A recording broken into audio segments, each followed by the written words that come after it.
आज जिस केस के बारे में मैं आपको बताने जा रहा हूँ, आप यकीन मानिए उसे पूरा जानने के बाद आपको बहुत ही गंदा फ़ील होने वाला है, क्योंकि ये कहानी है 16 साल की उज़्मा की।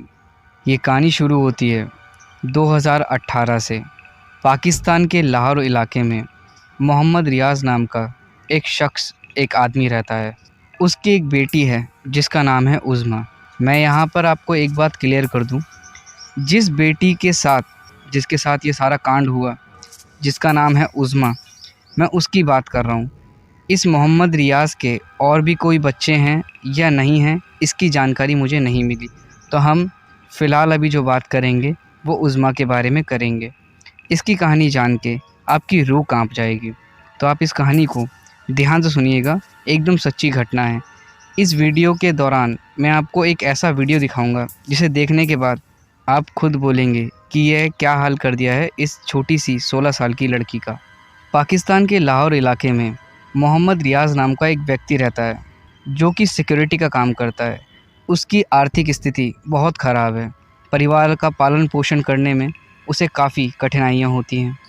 पैसों की तंगी के कारण वो बहुत ज़्यादा परेशान रहा करता था और आज भी रहा करता है।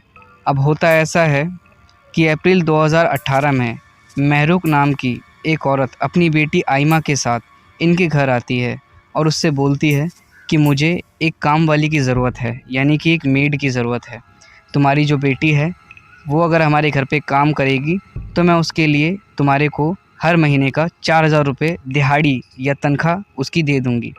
तो तुम सोच के देखो, जो तुम कमा रहे हो उसके ऊपर 4000 रुपये तुम्हें और मिलेंगे, तो इससे तुम्हारा गुज़र बसर थोड़ा और अच्छा हो जाएगा। थोड़ी देर के लिए मोहम्मद रियाज़ उसकी बातों को ध्यान से सुन के सोचने लगता है। पैसे की तंगी और आर्थिक स्थिति ख़राब होने के कारण वो इस ऑफ़र को स्वीकार कर लेता है। अब यहाँ पे एक चीज़ समझने वाली है, जो ये महरूक थी, जो कि अपनी बेटी के साथ आई थी काम वाली ढूंढने के लिए मोहम्मद रियाज़ के पास। अब ये मोहम्मद रियाज़ से बोलती है कि मेरी कुछ शर्तें हैं। शर्तें कुछ इस प्रकार हैं कि पहली बात, आप अपनी बेटी से फ़ेस टू फ़ेस मिल नहीं सकते जब तक कि वो हमारे घर पर काम कर रही है काम वाली के तौर पे।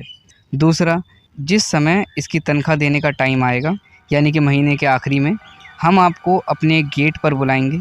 आप गेट के बाहर से ही तनख्वाह कैश लेके चले जाइएगा। उसके बाद आप उससे मिल नहीं सकते और मिलने की आप कोशिश भी मत कीजिएगा कि मुझे मिलना है या मुझे एक बार चेहरा दिखा दो, ऐसा आप कुछ नहीं बोलेंगे। थोड़ी देर तक ये बात सोचने के बाद मोहम्मद रियाज़ सोचता है कि ये बोला तो इन्होंने बहुत अजीब है, मगर अपनी घर की आर्थिक स्थिति देख के कि चल कोई बात नहीं, सिर्फ काम वाली का काम करना है, झाड़ू पोछा, घर की साफ़ सफाई, यही सब करना होगा, तो कोई बात नहीं, कितने दिन की बात है, जब तक ये काम करेगी कोई दिक्कत नहीं, थोड़ा पैसा भी आएगा और लड़की एक ही घर में काम कर रही है तो कोई दिक्कत की बात नहीं। ये सब सोच के वो उन्हें हाँ कर देता है। इसी के साथ उज़्मा, महरूक और आइमा के साथ उनके घर चली जाती है। कुछ महीने वो दिल लगा के काम करती है। ऐसे ही कई महीने बीत जाते हैं, 3, 4, 5 महीने, और हर महीने की आखिरी तारीख पे उज़्मा के पिता मोहम्मद रियाज़ को बुलाकर गेट के बाहर से ही उसकी तनख्वाह दे दी जाती और बिना किसी पूछताछ या बिना किसी सवाल जवाब के वो वहाँ से चला जाता, बिना अपनी लड़की उज़्मा को देखे हुए। तकरीबन 7 से 8 महीनों तक सब कुछ ठीक ठाक चलता रहता है।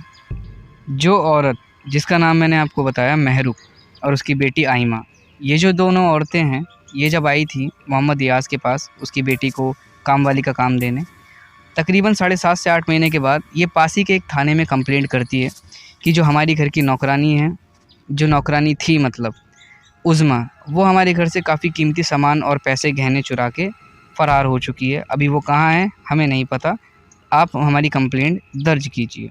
इनके कहे मुताबिक पुलिस वाले इनकी कंप्लेंट दर्ज कर देते हैं और उज़्मा की तलाश शुरू कर दी जाती है। उसी शाम उज़्मा के पिताजी जब काम से वापस आते हैं तो पुलिस वाले उन्हें थाने में बुलाते हैं, मोहम्मद रियाज़ को, और उनसे पूछताछ करते हैं कि आपकी बेटी के ऊपर ये आरोप लगा है, ऐसे ऐसे करके उसने चोरी करी जहां वो काम करती थी और अब वो सारा उनका कीमती सामान लेके फ़रार हो चुकी है। मोहम्मद रियाज़ तुरंत ये सब सुन के जवाब देता है कि नहीं नहीं जनाब, मेरी बेटी ऐसा बिल्कुल नहीं कर सकती, वो एकदम सीधी सादी है, उसे हमने कभी ये सब चीज़ें सिखाई नहीं, ना उसको ये सब चीज़ें पता हैं, आपको गलतफ़हमी हुई है, कृपया आप दोबारा से जांच कीजिए। या हो सकता है कि कोई और चोर वगैरह आया हो या उसने चोरी करी हो, या हो सकता है कि घर में डकैती हुई हो जो कि मेरी बेटी को भी ले गए। तो इसके हिसाब से तो मेरी बेटी की जान भी खतरे में है। अगर उसने कुछ चुराया होता तो वो घर के आस-पास ही आती, उसे तो इस पाकिस्तान में और कहीं जाने का रास्ता भी नहीं है। वो चुराएगी भी तो कहाँ जाएगी? कहना एक तरीके से उसका भी सही था। फिर भी पुलिस वाले अपनी जाँच को जारी रखते हैं। उसी के थोड़ी देर बाद उसी शाम को पास ही के एक इलाके से, जिसका नाम था इकबाल इलाके के नियर बाई कि जी यहाँ पे एक नाला है, जिस नाले के अंदर एक काफ़ी बड़ी सी बोरी दिखी है जो कि नाले के किनारे पे अटकी हुई है। उसमें से बहुत गंदी बदबू आ रही है और कृपया आप जल्दी यहाँ पे आइए और इसकी जांच कीजिए। हमें ऐसा लग रहा है कि इस बोरी में कुछ ना कुछ संदिग्ध चीज़ या कुछ आपराधिक चीज़ इसमें हो सकती है। पुलिस वाले सूचना के दौरान तुरंत मौका वारदात पे पहुँचते हैं। बोरी को जब खोला जाता है, बहुत ही गंदी अवस्था में, या यह कह लीजिए कि सड़ी गली अवस्था में, एक लड़की की डेड बॉडी, उसकी लाश बरामद होती है। ध्यान से चेक करने पे पता चलता है कि ये कोई और नहीं बल्कि उज़्मा ही है। फ़िलहाल पुलिस को ऐसा लगता है कि उज़्मा ने जो सामान चुराया था उसके साथ वो जहाँ भी जा रही थी तो उसके ऊपर किडनैपिंग की गई, उसके साथ डकैती की गई और कुछ लोगों ने उसका सारा सामान छीन के उसको मौत के घाट उतार दिया और उसकी लाश को बोरे में डाल के नाले में फेंक दिया। अब ये कहानी एक बिल्कुल अलग रूप लेने वाली थी, क्योंकि जब पोस्टमार्टम की रिपोर्ट पुलिस के हाथ में आई तो उसने पुलिस वालों को नहीं, साथ ही खड़े सभी लोगों को चौंकाकर और हिलाकर रख दिया। पोस्टमार्टम की रिपोर्ट में यह साबित होता है कि उज़्मा के शरीर पर काफ़ी जख्मों के निशान थे, जिसमें उसे करंट भी लगाया गया था, जिसमें उसे चाकू से काटा भी गया था, कई जगह पे बहुत बुरी तरीके से मारा गया था। उसके पेट में बिल्कुल ना के बराबर खाना था। उसके शरीर पर हर जगह से नीला पड़ा था, नीला, लाल, कटा-पिटा, रगड़, चोट, चाकू के कट, बहुत सारे। डॉक्टरों का कहना था कि इस लड़की को आज फ़िलहाल नहीं मारा गया है, ये निशान अब के नहीं हैं, बल्कि ये कई महीनों से चलते आ रहे हैं, जिसमें से कई ज़ख्म जो हैं वो बहुत पुराने हैं और कई ज़ख्म कुछ ताज़े हैं। और इसकी जो मौत है वो 1 से 2 दिन पहले हुई है, यानी कि जब वो औरतें यानी कि महरूख थाने में आई थी कंप्लेंट कराने, उसके 1 दिन पहले की। तो यहाँ से पुलिस का शक घूमकर उसी फैमिली के ऊपर आ गया कि क्यों ना अब इनसे एक बार ढंग से पूछताछ की जाए। उसी के दौरान पुलिस अपनी पूरी टीम को लेकर महरूख और उसकी बेटी यानी उसके पूरे परिवार वाले घर पे पहुँचती है और उनसे पूछताछ शुरू करती है। पहली बार घर के अंदर जाने पे उन्हें कुछ ख़ास एहसास नहीं होता। जब वो घर के और भीतरी कमरों में जाते हैं तो वहाँ उन्हें उज़्मा का वो बिस्तर मिलता है जिस पे वो लेटी रहती थी, जिस पे खून के निशान, चोटों के निशान, जख्मों के निशान, यहाँ तक कि जो मवाद होता है जो जख्म से निकलता है उसके निशान, मल-मूत्र के निशान, सब कुछ उस बिस्तर पे प्राप्त होते हैं। और जब टॉयलेट को चेक किया जाता है तो वहाँ पर भी टाइलों पर, दीवारों पर उज़्मा के खून के और भी कई चीज़ों के निशान मिलते हैं। उज़्मा के कपड़ों से हर जगह से बहुत गंदी बदबू आती है। बहुत गंदे तरीके से उसे टॉर्चर किया गया था, ये साफ देख के पता चलता है। अब पुलिस पहले तो इनसे प्यार से पूछताछ करती है कि ये बता देंगी कि इनके घर में ये सब चीज़ें मिल रही हैं, क्यों मिल रही है, कैसे मिल रही हैं, उज़्मा अगर भगी थी तो ये सब फिर क्या है? तो ये नहीं बताती। जब पुलिस सख्ती से पूछताछ करती है तब जाके ये खुलासा करती हैं कि जब उज़्मा आई थी तब 1 डेढ़ महीना तो इन्होंने बहुत अच्छे से उसे ट्रीट किया। उसके बाद पूरा घर मिलके जो भी आता उसे लात घूँसे मारता। उसे खाने के लिए पूरे दिन में सिर्फ़ 1 से डेढ़ रोटी दी जाती, 2 भी नहीं, 1 से डेढ़ रोटी। थोड़ी-सी उसे सब्ज़ी दी जाती जिससे वो अपना गुज़ारा करती।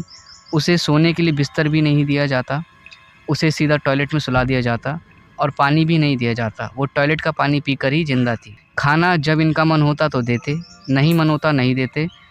यहाँ तक कि आप इस बात से यकीन मानिए इनके घर के जो 7 से 8 साल के या 10 साल के बच्चे थे, वो भी डंडा, पत्थर जो हाथ में उनके आता उससे उज़्मा की पिटाई कर रहे थे।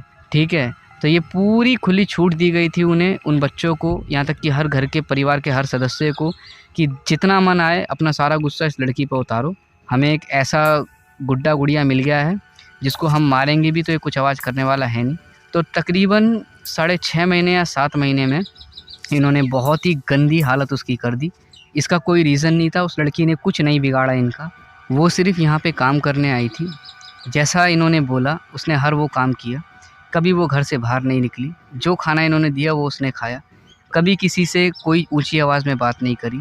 अब आप सोच के देखिए, बोला जाता है कि जो मर्द लोग होते हैं, काफ़ी किस्से सुनने में आते हैं कि वो रेप कर देते हैं, छेड़छाड़ी करते हैं। अब अगर मैं पूछूँ कि यहाँ पे तो सारी महिलाएं हैं जो कि मात्र एक 16 साल की लड़की के साथ ऐसे अत्याचार कर रही हैं। तो आप इसका क्या जवाब दोगे मेरे को? अभी ये यहीं भी नहीं रुकते, बहुत ज़्यादा जब उसकी हालत ख़राब हो जाती है तो जिस दिन ये थाने में आए थे उससे जस्ट एक दिन पहले की बात है, उज़्मा को बहुत ज़ोर से भूख लगी थी। उसने महरुख की बेटी आइमा की प्लेट से बस एक निवाला उठा के खाया, एक कौर उठा के खाया।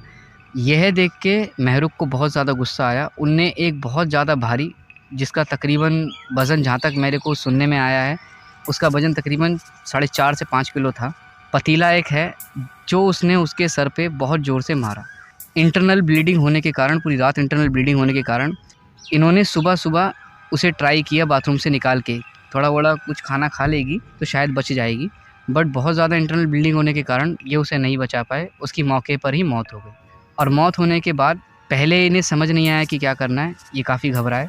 तीनों ने मिलके, आइमा की एक नंद है जिसका नाम है रिहाना, महरुख और आइमा, इन तीनों ने मिलकर उसकी लाश को, उसकी डेड बॉडी को एक बड़े से बोरे में डाला और बहुत ही सफाई के साथ, सबसे बचाकर, सबसे छुपाकर रात में इन्होंने पास ही के एक इकबाल इलाके के नाले में उसे फेंक दिया।